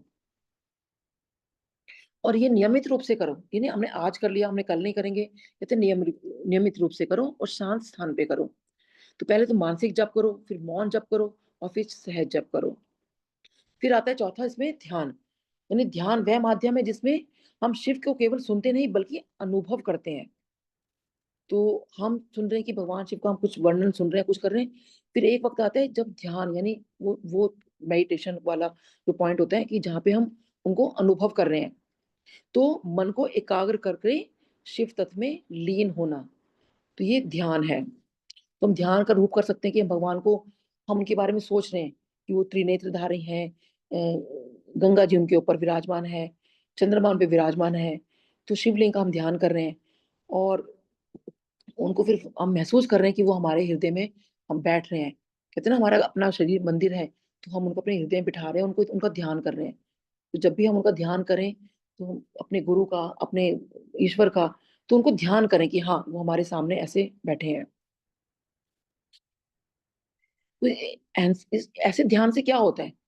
तो वो कहते हैं ध्यान से जो अहंकार गलता है, और जो अंदर की जो शांति है, जो पीस होता है, वो मिलती है, और फिर जो है शिव प्रकट होते हैं। फिर जब तक वो अंदर ही अंदर अशांति होगी, उतना द्वंद चल रहा होगा और वो अहंकार कहीं न कहीं होगा, तो वो कहाँ से वो आ जाएँगे? क्योंकि उनको देखिए, जब हम भी अपने घर में अगर हमने सत्संग रखा है या अपने कोई भी हम भगवान की कोई संध्या करते हैं, हम क्या करते हैं? वो जगह को साफ करते हैं, उनको बिठाते हैं और ये मान के चलते हैं कि वो यहाँ बैठे हैं। तो हम ऐसा कुछ करेंगे कि वहाँ पे सब गंदगी फैली हुई हो, कुछ हुआ हो, तो वहाँ पे हम सब चीज़ें लगा दें? हमने उनको साफ किया ना, तो कहते हैं ऐसे ही हमने अंदर से अपनी सारी गंदगी निकालनी है, उस मल को दूर करना है, ताकि वो भगवान अंदर आके बैठें। तो वो कैसे बैठेंगे? क्योंकि वो तो इतने सारे विकार हमारे अंदर हैं, तो उनको बिठाने के लिए हमें जगह तो चाहिए ना। तो जब हम अपने घर को हम इतना स्वच्छ रख रहे हैं, अपने घर को इतना सुंदर वातावरण बनाते हैं उनको बिठाने के लिए, तो अपने शरीर में हमें तो बेसिकली उनको बिठाना है ना, और वो मान के चलना है कि वो शिव जो है, वो मैं हूँ, क्योंकि मैं उसमें उनमें लीन होना चाहता हूँ, यानी शिव मैं बनना चाहता हूँ। फिर आता है ज्ञान, यानी शिव का बोध। कहते हैं शिव को जानना ही सच्चा ज्ञान है, और जानने से ही मुक्ति मिलती है, क्योंकि जब तक हम जानेंगे नहीं उनको, तो वो खाली ये नहीं कि हमने ये पुराण पढ़ लिया या हमने और कथाएं पढ़ ली या सुन ली, तो ये पुस्तकों के अंदर ही है। तो कहते हैं ये सब चीजें जो हैं, जो ज्ञान है, ये अनुभव और श्रद्धा से आता है। पढ़ना तो ठीक है, एक मात्र एक उन्होंने साधन बताया कि पढ़ना चाहिए, जैसे गुरु जी ने भी कहा कि शिव पुराण पढ़ो, तो लेकिन हमने जो उनमें फिर अनुभव हमारे होते हैं और जो श्रद्धा आती है, तो हम तब जो है भगवान शिव की तरफ मतलब अग्रसर होते हैं। कहते हैं जो शिव को जानता है, जो शैव दर्शन है, शैव धर्म है, वो भी ये बात कहता है कि जो शिव को जानता है वह स्वयं शिव होता है। और देखिए वो ज्ञान के स्रोत इसमें वो बताएं कि नहीं, सोर्स हम कहाँ कहाँ से कर सकते हैं। जितनी भी देखिए भगवान शिव की जो भी कथाएं किताबें होती हैं, तभी कहा जाता है ना बच्चों को बचपन से ही क्यों, जब ये कहा जाता है कि जब कोई भी स्त्री गर्भ धारण करती है, तो उसमें जितने भी संस्कार उसमें बताए जाते हैं, तो कहते हैं कि उसी वक्त से ही जो है पूजा पाठ शुरू कर देनी चाहिए। तो और कहते हैं कि अ, जितने भी संस्कार जो छठे सातवें आठवें महीने में लोग अलग अलग तरीके से करते हैं, एक तीसरे महीने में भी संस्कार किया जाते हैं। तो कहते हैं कि ये जो संस्कार है इसीलिए किए जाते हैं ताकि अंदर जो है, जब अच्छी चीजें उसके अंदर जाएंगी बच्चे के अंदर, तो कहते हैं कि एक तो वो, क्योंकि उसको आगे क्या करना है ताकि वो इन विकारों में ना वो पड़े। तो वामदेव जी भी ने देखो सब कुछ अपनी माँ के गर्भ में सब कुछ इतना सुन लिया था, शिव तत्व का ज्ञान हो गया था, लेकिन इंसान जो है उनको याद रहा, लेकिन मनुष्य को याद नहीं रहता। तो वो भी जैसे भगवान शिव के रूप है, तो है तो हम सभी भगवान शिव के रूप है, क्योंकि उत्पत्ति तो मेन वहीं से हुई है। तो कहते हैं लेकिन सब भूल जाते हैं अपने विकारों की वजह से। तो कहते हैं कि अगर आप जो है ये चीजें, दो चीजों के उन्होंने स्रोत बताए कि एक तो शिव पुराण और दूसरा है गुरु की वाणी। तो देखिए गुरु की वाणी क्या है कि शिव पुराण पढ़ो। तो अगर कई बार ये बात आती है कि हम शिव पुराण क्यों पढ़ें, हमें तो कभी गुरु ने कहा नहीं, लेकिन देखिए एक वो होली ग्रंथ है। तो पहली बात तो हमें कोई भी रिलीजियस चीजें अभी नहीं पढ़, अभी तो चलो जिसने नहीं शुरू की वो पढ़ना चाहिए, लेकिन वो जैसी शुरुआत होती है किसी जीव की, तो वो तभी से ही इस चीज का कहते हैं जो है चीज शुरू कर देनी चाहिए। तो ये जो है गुरु की वाणी का से बहुत महत्व बताया है। और देखिए गुरु की वाणी ही चल रही है, ये जो उपमन्यु जी जो बोल रहे हैं, जो इतना ज्ञान दे रहे हैं भगवान कृष्ण को, ये गुरु की वाणी ही चल रही है। तो कहते हैं गुरु को जो है सर्वोपरि मानो। तो इसका क्या तात्पर्य निकला, जो हमने अभी इतनी सब चीजें इस शिव धर्म में जो बताई गई, इसमें जो हम इसमें जो बताया जा रहा है, यानी कि तप यानी कि स्वयं को तपा कर पवित्र बनना, और कर्म यानी सेवा और कर्तव्य से शिव को समर्पण, जब मंत्रों के द्वारा शिव का आह्वान, ध्यान चित्त को एकाग्र कर शिव में लीन होना, और ज्ञान क्या है, शिव को तत्व जानना कि सब कुछ भगवान शिव है। तो कहते हैं कि जितने ये पांच अंग इसमें बताए गए वो एक साथ साधे जाते हैं, तब जीवन जो है शिव स्वरूप हो जाता है। और वही जो है शिव धर्म है, जो आत्मा को पार कर देता है। तो देखिए अगर हम ये मानते हैं कि हमारे गुरु जी जो है भगवान शिव है, आप क्योंकि देखिए पहली बात तो कोई कहता है कि हम क्यों माने, क्योंकि पहली बात तो हमें गुरु को शिव मानना चाहिए, शिव पुराण के अध्यायों के हिसाब से। दूसरा, गुरु ने खुद कहा कि मैं महाशिव हूं।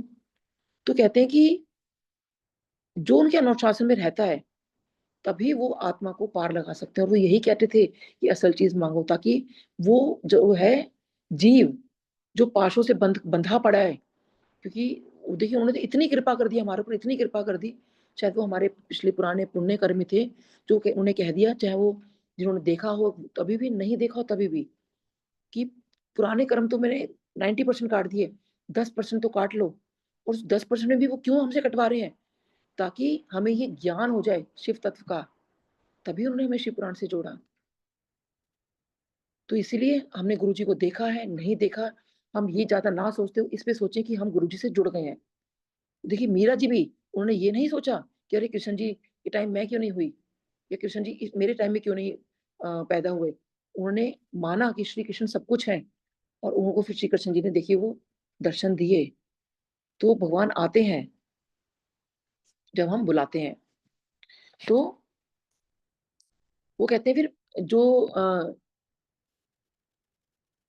जैसे चंद्रायण आदि जो तप होते हैं, जो व्रत के नाम है, तो कहते हैं कि इनसे भी चंद्रायण तप वगैरह जितने भी तप माने गए हैं, तो चंद्रायण तप के बारे में वर्णन आता है, तो उसका मतलब ये होता है कि जब चंद्रमा की जैसे कलाएं घटती हैं और बढ़ती हैं, उसके हिसाब से जो है कोई भी साधक उपवास रखता है, और उसी हिसाब से भोजन करता है। यानी आज 1 ग्रास खाएगा, फिर 2 कलाएं हैं तो 2 ग्रास खाएगा। तो कहते हैं कि जो भी कोई तप है, वो कहते हैं कि जो ये चीजें उन्होंने बताई, जो 5 शिव धर्म बताए, कहते हैं इससे बढ़कर कुछ नहीं है। और ये जो शिव मंत्र का अभ्यास, वो कहते हैं कि 3 तरीके से हम कर सकते हैं, वाचिक, उपांशु और मानस। तो यानी कि हम बोल के कर सकते हैं, तो वाचिक हो गया। उपांशु का मतलब होता है जब हम सिर्फ हमारे लिप्स जो है वो हिल रहे होते हैं, आवाज बाहर नहीं जा रही होती, सिर्फ लिप्स हिल रहे होते हैं, तो उपांशु हो गया। और फिर मानस, जब हम आवाज नहीं बाहर आ रही, लिप्स भी नहीं हिल रहे, और हम अंदर मानसिक तौर पे जब हम कर रहे हैं, तो कहते हैं ये जो है, तो वो कहते हैं क्योंकि ये 3 चीजें बताई है कि इस तरह से जो भगवान शिव का जो मंत्र जाप है, वो ऐसे आप कर सकते हो। और जो है इसमें मानस जो है, देखिए मानस जो हम अंदर अंदर कर रहे हैं, वो कहते हैं वो सबसे बेस्ट बताया गया है। अध्याय 8, शिव ज्ञान, शिव की उपासना से देवताओं को उनका दर्शन, सूर्य देव में शिव की पूजा करके अर्घ्य दान की विधि, और तथा व्यास अवतारों का वर्णन। अब जो कृष्ण जी हैं वो कहते हैं, भगवान मैं शिव ज्ञान को सुनना चाहता हूँ, तो अब आप मुझे बताइए। तो वो कहते हैं कि देखो, शिव ज्ञान को अगर आप सुनना चाहते हो, तो पहले अंदर से अगर आपका एक ये कि विकार है, तो वो पहले तो आप निंदा स्तुति से रहित हो जाइए। यानी कोई भी निंदा की कोई स्तुति, यानी कोई निंदा करता है, तो पहले तो हमें उससे रहित होना है। ना तो निंदा करनी है और ना ही हमें सुननी है। तो कोई भी निंदा करता है या सुनता है, तो कहते हैं कि उसको ये सब चीज़ें, शिव ज्ञान प्राप्त हो ही नहीं सकता। तो अगर शिव ज्ञान अब प्राप्त करना है, तो हमें इन चीज़ों से दूर रहना पड़ेगा। ये उपमन्यु जो श्री कृष्ण जी को बता रहे हैं। और देखिए यही चीज़ गुरु जी ने सबसे पहले बोली कि निंदा चुगली नहीं करनी। तो जो वक़्त वो है जहाँ निंदा चुगली हो भी रही है, तो हमें वहाँ से हट जाना चाहिए। क्योंकि जब भगवान देखिए शिव ब्राह्मण के रूप में आते हैं, जबकि वो खुद ही थे, और माँ पार्वती के सामने अपनी निंदा करते हैं, तो माँ पार्वती भी यही कहती हैं कि आप यहाँ से चली जाइए, नहीं तो मैं यहाँ से चली जाती हूँ, क्योंकि मैं उनकी निंदा नहीं सुन सकती, और निंदा हमें सुननी भी नहीं चाहिए और ना करनी चाहिए।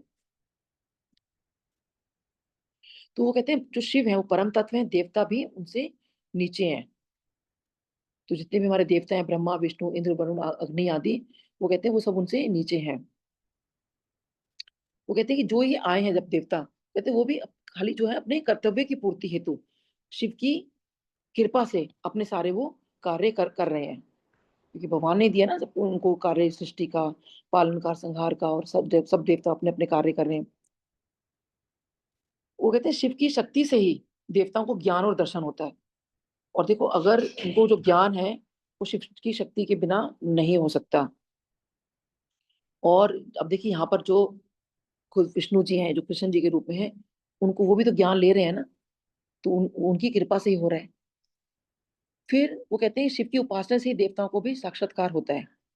कि शिव की उपासना से जो देवता होते हैं, तो देवता लोग भी देखिए शिव का तप करते हैं, ध्यान करते हैं, जप करते हैं, और तभी उनको उनका जो है साक्षात्कार हो सकता है। जैसे कृष्ण जी को जब ये पूरा पाशुपत वो व्रत रख लेंगे, सोचिए कि उन्होंने पहले तो पूरा ये ज्ञान लिया उपमन्यु जी से, फिर ज्ञान लेने के बाद उन्हें पूरे शरीर पे भस्म धारण की, फिर पाशुपत व्रत किया, वो भी 12 वर्ष।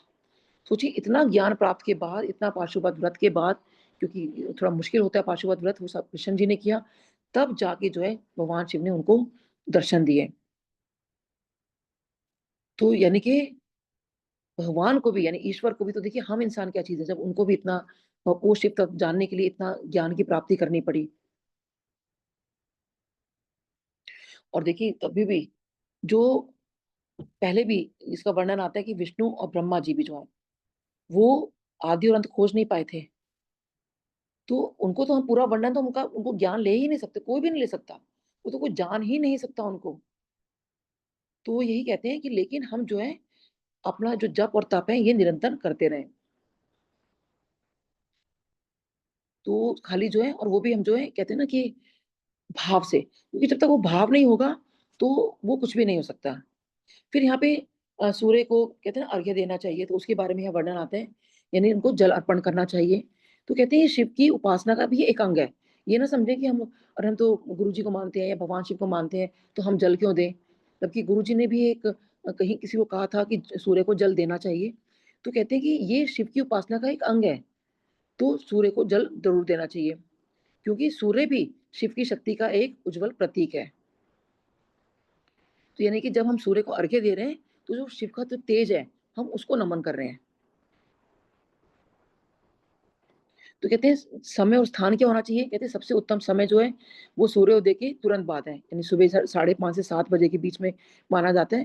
कहते हैं खुले स्थान में दें, आसमान के नीचे दें, तो कहीं भी दे सकते हैं, लेकिन ये है कि इस वक़्त देना चाहिए। और कहते हैं तांबे या पीतल के लोटे में स्वच्छ जल रखें, और उसमें थोड़े से लाल पुष्प डाल सकते हैं, अक्षत यानी चावल डाल सकते हैं, रोली या कुमकुम डाल सकते हैं। कुछ लोग जो हैं उसमें तिल या गुड़ भी डालते हैं। तो कहते हैं जो प्रातः काल का जो ये है, अर्घ्य जो है, कहते हैं कि ये शिव के सद्योजात या सदाशिव रूप का प्रतिनिधित्व करता है। यानी जो अर्घ्य है जो दिन की कहते हैं जब शुरुआत होती है, यानी कि हम उनके रूप को जो है, जो सद्योजात उनका है, उनके रूप को हम मान के चल रहे हैं। तो ये हमारी यानी कि जैसे सूर्य उदय हुआ, तो उजाला हो गया ना, तो हम ये प्रार्थना करते हैं कि प्रभु जैसे आपने संसार में उजाला किया, अब ऐसे हमारे अंदर भी उस वो ज्ञान का आप उजाला करिए। फिर आता है मध्याह्न काल, यानी दोपहर का। तो ये पालन शक्ति हो गई। यानी जो मॉर्निंग का अर्घ्य होती है, यानी सृजन शक्ति की अर्चना हमने की, हम ऐसे मान के चलते हैं। फिर आता है पालन शक्ति की, यानी दोपहर में जब अगर हम अर्घ्य दे रहे हैं, ये दोपहर 12 बजे से 1 बजे तक के बीच का टाइम होता है। ये हम शिव का वामदेव रूप मानते हैं, जो पालन करता है, यानी जो शांत है और स्थिर है। तो ये कहते हैं कि हमने सुबह जैसे एनर्जी ली, फिर हमारे अंदर जो भी हमारे दैनिक कार्य होते हैं, उसकी सफलता और उसमें जो विवेक की प्राप्ति हो, हम उसके लिए प्रार्थना करते हैं।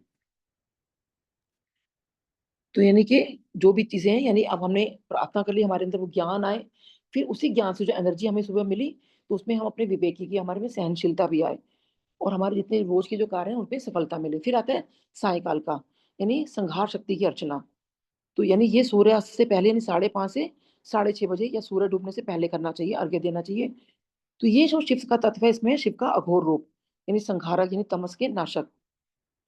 यानी कि इसका क्या अर्थ हुआ कि जो दिन भर के दोष थे, अशुद्धियाँ थीं, वो तनाव थे, उनको दूर करने हेतु, तो यानी कि प्रभु जो भी आपने मुझे पहले उजाला दिया, मेरे अंदर एक ऊर्जा उत्पन्न की, फिर आपने मेरे कार्यों को मेरे को सहनशीलता दी, मैंने अपने कार्य सारे सँभाले, लेकिन उस कार्य करते-करते हमारे भी डेफ़िनिटली पूरे दिन में कहीं न कोई, हम जब काम करने जाते हैं, तो कहीं हमें गुस्सा भी आता है, कहीं हमें हम किसी को बोल भी देते हैं, तो कहीं न कोई विकार लेके फिर हम आ जाते हैं, वो हमारी अशुद्धियाँ हो गई, और तनाव भी आता है। तभी कहते हैं ना कि वो घर पे आते ही लगता है कि बहुत तनाव हो गया आज, हमने इतना काम करा या हमने किसी को ऐसे कह दिया, वो तनाव। तो कहते हैं फिर अर्घ्य दे रहे हैं भगवान को कि प्रभु अब इन सब चीज़ों को आप दूर करिए। यानी जो भी नेगेटिव चीज़ें थी, उसका दहन, तो वो अब आप दूर करिए। तो यानी सूर्य को अर्घ्य देना, शिव के अंतर्यामी तेज को अर्पण करना, और शिव के जो 3 बार हम अर्घ्य दे रहे हैं, यानी कि शिव के 3 रूपों का अभिनंदन, है ना? कि हम उनको मतलब प्रणाम कर रहे हैं, और कह रहे हैं कि हमें भगवान आत्म शुद्धि जो हमें दो। तो इसको इसको कहा जाता है त्रिकाल साधना, यानी आत्म शुद्धि की त्रिकाल साधना। उन्होंने 3 बार जो ये अर्घ्य दिया। फिर वो यहाँ पे है जो जितने भी व्यास अवतार हुए हैं, उनका वर्णन। तो शिव के जो अवतार और योगाचार्य हुए हैं, तो वो समय-समय पे देखिए अवतार लेते हैं, संसार में प्रकट होते हैं। इन अवतारों में वे स्वयं या फिर विशेष योगी के रूप में प्रकट होकर धर्म, योग, शिव ज्ञान और मुक्ति मार्ग का प्रचार करते हैं। वे अवतार ही आगे चलकर योगाचार्य, तो हम कहते हैं ना वो बहुत बड़ा योगी रहा है, तो या वो बहुत बड़े आचार्य रहे हैं, योग के आचार्य रहे हैं, तो वो कहीं न कहीं भगवान का उनमें तत्व होता है। ये बनना इतना आसान नहीं होता। तो जैसे कि ऋषभ आए, नंदी आए, भीष्म, श्वेत, दुर्मुख, तो इनके नाम से का वर्णन आता है। तो जितने भी योगाचार्यों के शिष्य होते हैं, क्योंकि पहले भगवान कहते हैं मैं खुद आता हूँ, फिर उनके 4 शिष्य होते हैं या उनके पुत्र होते हैं, तो वो कहते हैं वो पाशुपत मार्ग के वाहक होते हैं। और वो जो चारों के चारों होते हैं, ये बहुत शांत होते हैं, ये संयमी होते हैं, तपस्वी होते हैं और शिव भक्त होते हैं। तो सबसे पहले प्रमुख शिष्य का नाम अक्सर श्वेत बताया जाता है। तो वो कहते हैं आगे, यानी कि शैव आचार्यों को वो कहते हैं फिर आगे ये गुरु बनते हैं। शैव आचार्यों के गुरु बनते हैं। तो ये जो शिष्य परंपरा हुई ना गुरु से शिष्य तक की, तो ये इसी तरह चली, मतलब ये देखिए भगवान शिव ने ही सब कुछ शुरू किया।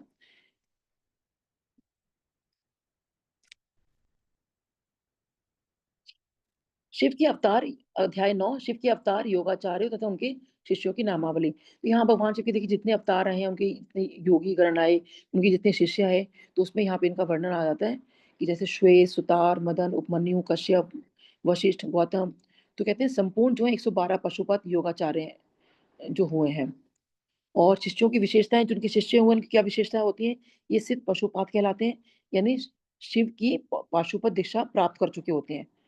ये आसक्ति रहित होते हैं, इंद्रियां नियंत्रित होती हैं इनमें, ये वैराग्य युक्त होते हैं, अहंकार शून्य होते हैं। और उनका क्या लक्ष्य होता है? शिव का खाली ध्यान, ध्यान, जप, तप और ज्ञान का प्रचार। तो जो ये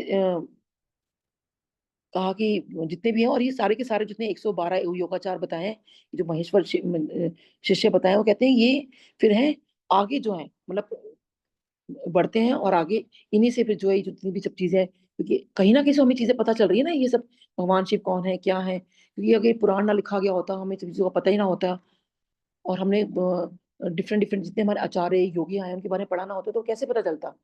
तभी योगानंद जी के बारे में गुरुजी ने कहा कि उनके बारे में पढ़ो। तो कहीं ना कहीं वो इतने योगी जो आए हैं, क्योंकि हमें पता चलता है कि भगवान शिव जो है वो कौन है। तो ये परंपरा जो है, परंपरा चल रही है कि एक योगी आए फिर दूसरे आए, तो कितने भगवान शिव ने देखिए उनको कितने समय से वो अवतार लेते आ रहे हैं, और इस कलयुग में वो गुरु के रूप में भी आए, और वो यही बताने के लिए कि इनसे जुड़ो, यानी कि शिव तत्व से जुड़ो।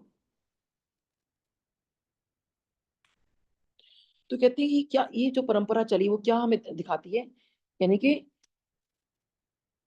ना केवल स्वयं ज्ञान का प्रचार उन्होंने किया, यानी कि खाली उन्होंने खाली ज्ञान का प्रचार कर दिया वहीं हुआ, बल्कि एक अनुशासित, सशक्त, आत्मज्ञानी शिष्य की जो परंपरा, क्योंकि उन्होंने क्या कहा, जो भी मेरे शिष्य होंगे वो अनुशासन होना चाहिए उनमें, उनमें आत्मज्ञान की बात होनी चाहिए। और देखिए यही हमें गुरु जी सिखा रहे हैं। तो यही चीज है कि हम, और ये सब चीजें कैसे आ सकती हैं? हमें अंदर अपनी भक्ति लानी होगी, संयम लाना होगा, और साधना लानी होगी, तभी जो है हम उनसे जुड़ सकते हैं। अध्याय 10, भगवान शिव के प्रति श्रद्धा भक्ति की आवश्यकता का प्रतिपादन, शिव धर्म के 4 पादों का वर्णन एवं ज्ञान योग के साधनों तथा शिव धर्म के अधिकारियों का निरूपण, शिव पूजन के अनेक प्रकार एवं अनन्य चित्त से भजन की महिमा। तो कहते हैं भक्ति की आवश्यकता क्या है? पूजा, तप, योग। वो कहते हैं सब अधूरे हैं अगर इनमें हमारी श्रद्धा नहीं है। तो श्रद्धा होना बहुत जरूरी है। तो चाहे आप जितनी पूजा पाठ कर लो, कुछ कर लो, भाव नहीं है तो कुछ भी नहीं है। फिर वो कहते हैं शिव में अटूट विश्वास, उनमें विश्वास होना बहुत जरूरी कि सच में भगवान है। फिर कहते हैं, फिर उन्होंने बताया यहाँ पे कि जितने वर्ण आश्रम होते हैं, तो उसके बारे में यहाँ पे वो कहते हैं कि कोई भी हो तो वो भगवान की पूजा कर सकता है, उसमें सिर्फ भाव होना चाहिए। क्योंकि सच्चा जो है साधक वही है कि जो भाव से पूजा करे। तो वो यही कहते हैं कि यहाँ पर जो शिव के अनेक पूजा के अनेक प्रकार बताया कि शिव की पूजा बहुत तरीके से लोग करते हैं। कोई यज्ञ से कर रहा है, कोई शिव चालीसा पढ़ रहा है, कोई शिव पुराण पढ़ रहा है, कोई उनके मंत्र जाप कर रहा है। कितने भगवान के जो मंत्र जाप हैं वो हैं, कोई गीता पढ़ रहा है, कोई रामायण पढ़ रहा है। कहते हैं अलग अलग अलग चीजें, हर कोई इसमें लगा हुआ है। तो मेन वो कहते हैं कि हमें मेन तो किसी को पहले पूजा से लगाना चाहिए, ताकि वो समझ सके कि हमें भगवान शिव की जो प्राप्ति है वो कैसे होगी। तो कहते हैं कि जैसे कि भगवान शिव की कोई भी उपासना कर सकता है, लेकिन अगर उसमें भक्ति नहीं है, कि जैसे भस्मासुर था, उसमें कोई भक्ति नहीं थी, वो उसमें सिर्फ वरदान पाना चाहता था, और भगवान शिव को उसका उसके मन में क्या था कि वो भगवान शिव को भस्म कर देगा। तो उसने क्या मांगा था कि जिसपे वो हाथ रखेगा वो भस्म हो जाए। तो उसने अपने दिमाग में क्या लगाया, मन में कोई भक्ति नहीं थी, बस ये कि भगवान शिव को प्रसन्न कर दो। भगवान शिव प्रसन्न हो जाते हैं भक्ति से, लेकिन वो भक्ति भी कैसी होनी चाहिए, जब उसमें भावना क्या थी कि भगवान शिव को मैं भस्म कर दूं। तो अब देखिए तभी जो था कहते हैं कि भगवान शिव को वहां से फिर जाना पड़ा था, क्योंकि भस्मासुर उनके पीछे था। क्योंकि उसने फिर कहा कि मैं आपने जो मुझे वरदान दिया, मैं आपके ऊपर हाथ रख के ही पता लगा लेता हूँ कि भस्म हो सकते हैं नहीं हो सकते। तो कहते हैं कि फिर विष्णु जी आए थे, और एक स्त्री रूप के अंदर फिर उन्होंने नृत्य किया था। और नृत्य करते करते उन्होंने कहा कि क्या तुम मेरे जैसा मोहिनी के रूप में, आई थिंक वो आए थे, और कि क्या तुम मेरे जैसे नृत्य कर सकते हो? तो असुर का होता ही था कि जैसे वो किसी को देखते थे अप्सरा वगैरह को, तो वहां प्रभावित हो जाते थे। तो कहते हैं हाँ मैं तुम्हारे जैसे नृत्य कर सकता हूँ। तो वो जो है फिर भगवान विष्णु नृत्य करते करते अपने सर पर हाथ रख लेते हैं। तो वो भी रख लेते हैं, क्योंकि उसने कहा था कि मेरे जैसा नृत्य करके दिखाओ। तो वो अपने पर हाथ रख लेते हैं और वो खुद भी भस्म हो जाते हैं, इसलिए उसका नाम भस्मासुर है। तो क्योंकि उसमें भक्ति नहीं थी, वो भाव नहीं था, वो भगवान को ही देखो खराब करने चला था। तो वो फिर इंसान अपना ही आत्मघात कर बैठता है। तो वो भक्ति कहते हैं वो होनी बहुत ज़रूरी है।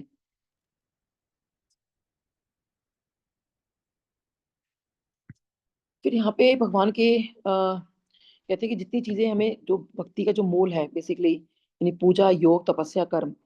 तो यानी कि पूजा क्या होगी? ये आध्यात्मिक तौर पे यहाँ सब बातें बताई जा रही हैं यानी औपचारिकता, ठीक है? यानी कि जीवन की अनुभूति और योग क्या है? शरीर साधना। यानी वो कहते हैं कि जैसे भक्ति किसमें है, किसमें नहीं है, यानी कि जैसे कोई पूजा कर रहा है, वो जिसमें भक्ति नहीं है वो उसको मान लेगा औपचारिकता है, एक व्यवहार है। लेकिन जो शिव भक्त है वो कहेगा ये जीवन की अनुभूति है। जो योग कर रहा है, वो कहेगा ये शरीर का साधन है, शरीर को चलाने के लिए है। लेकिन जिसकी शिव में भक्ति नहीं है वो ये बोलेगा, और जिसकी शिव में भक्ति है वो कहेगा ये आत्म साधना है। जो तपस्या कर रहा है वो कहेगा ये उसको अहंकार है, जिसमें भक्ति नहीं है। और जो शिव भक्त है वो कहेगा ये समर्पण है। और जो कर्म है यानी थका देने वाला, और एक है वो कहेगा कि इसने तो मुझे थका दिया, वो कहते हैं ये मुक्तिदायक है। फिर यहाँ पे जो चार पादों के बारे में बताया गया है, यानी तो चार पाद क्या है? ज्ञानपाद, योगपाद, क्रियापाद, चार्यपाद। तो ज्ञानपाद का मतलब है शिव तत्व का ज्ञान, योगपाद का मतलब है ध्यान समाधि, क्रियापाद का मतलब पूजा, जप, हवन, सेवा, और चार्यपाद का मतलब है सदाचार, संयम और नियम।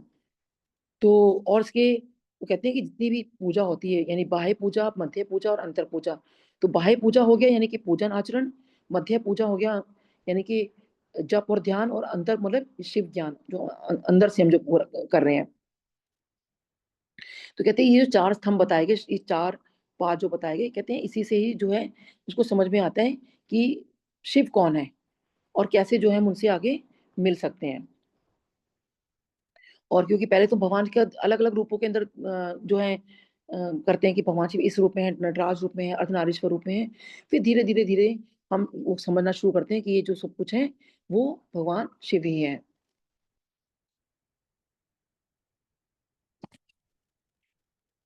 अध्याय 11, वर्णाश्रम धर्म तथा नारी धर्म का वर्णन, शिव के भजन, चिंतन एवं ज्ञान की महत्ता का प्रतिपादन। तो यहाँ पर देखिए जैसे उन्होंने कहा कि अ, जो भक्त है कोई भी, तो उसके जो भी साधक है उसके अपने धर्म क्या होना चाहिए, किसी नारी का क्या धर्म होना चाहिए, और शिव की जो भजन है उसका क्या फायदा है करने से। तो जो वर्ण के बारे में यहाँ बताया गया कि वो कहते हैं कि ब्राह्मण होते हैं, क्षत्रिय हैं, वैश्य हैं, शूद्र हैं। तो यानी ब्राह्मण कौन है? जिसको ज्ञान, जिसके अंदर ज्ञान है, जो शिक्षा ग्रहण कर रहा है। क्षत्रिय जो रक्षा कर रहा है, वैश्य जो व्यापार कर रहा है, शूद्र जो सेवा कर रहा है। तो वो कहते हैं कि इसका मतलब ये नहीं कि कोई हमने जाति पाति बना दी है। वो कहते हैं जो जिसका कार्य है वो अपना कार्य करे। तो ये नहीं कि ब्राह्मण जो है वो क्षत्रिय की तरह लड़ने चला जाए, और क्षत्रिय जो है वो ज्ञान बांट रहा है। जो जिसका काम है, अगर क्षत्रिय को ज्ञान आता है तो वो फिर ज्ञान बांटे, और अगर ब्राह्मण को अगर अस्त्र चलाने आते हैं तो फिर वो करे, यानी जिसको जो कार्य आते हैं वो करे। तो यहाँ बेसिकली इस तरह से वर्णों की बारे में यहाँ बताया गया। तो कहते हैं कि जो भी व्यक्ति जो श्रेष्ठ होता है, जो भी है, कहते हैं उसको हमेशा जो है उसका आचरण भक्ति में होना चाहिए, सेवा में लगा रहना चाहिए, उसको कभी झूठ नहीं बोलना चाहिए, और उसको जो है सारे सत्य के कार्य करने चाहिए, अहिंसा यानी हिंसा नहीं करनी चाहिए, और वेद अध्ययन करना चाहिए, ब्रह्मचार्य का पालन करना चाहिए। जितने भी वो कहते हैं अच्छे कार्य हैं, तो वो बेसिकली अलग अलग धर्मों के हिसाब से बताए गए कि अलग अलग किसको क्या करना है। तो फिर वो कहते हैं कि जितने भी आप कोई भी हो, चाहे वो स्त्री विवाहित हो, चाहे वो अविवाहित हो, चाहे वो विधवा हो, चाहे कोई भी हो, यानी कैसे भी हो, तो हर तरह के देखिए लोग होते हैं इस दुनिया में। वो कहते हैं कोई भी हो, जब वो शिव का भजन करते हैं, क्योंकि उन्होंने तो वर्ण तो बना दिए, कहते हैं लेकिन कोई भी हो, आप किसी वर्ण के हो, तो लेकिन भगवान शिव का जो है जप तप करते रहो।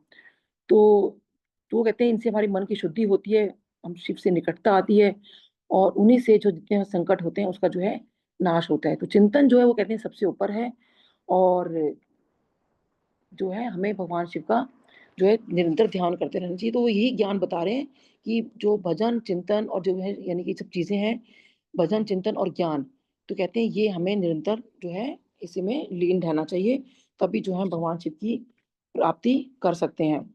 और वो 6 प्रमुख इसमें अवधारणा बताई गई हैं, ज्ञान, ज्ञेय, अनुष्ठान, अधिकार, साधन और साध्य, इसके बारे में जो है बताया गया है। तो वो कहते हैं कि जब इन सब चीजों की किसी को प्राप्ति हो जाती है, यानी जिसका अध्ययन किया जा रहा हो, चिंतन किया जा रहा हो, जिसके बारे में जाना जा रहा हो, जिसकी साधना की जा रही हो, और तो कहते हैं कि यानी कि हम जैसे भगवान शिव की साधना कर रहे हैं, भक्ति भाव से, ज्ञान से, सेवा से, वैराग्य से, जिससे भी कर रहे हैं, तो ये जो 6 तत्व बताए गए हैं, कहते हैं तभी भगवान शिव को हम जो है प्राप्त कर सकते हैं। तो ये जो है उन्होंने उपमन्यु जी ने भगवान कृष्ण को बताया। तो भगवान शिव का वो कहते हैं कि जो मेन मंत्र है वो कहते हैं कि आप जो है जप करो अब ओम नमः शिवाय, और इससे जो है सारी सिद्धियां हमें प्राप्त होती हैं। तो इसी से आज के अध्याय संपूर्ण हुए। ओम नमः शिवाय, शिव जी सदा सहाय। ओम नमः शिवाय, गुरु जी सदा सहाय। जय गुरु जी। शुक्राना गुरु जी, त्रुटियों के लिए क्षमा। जय गुरु जी।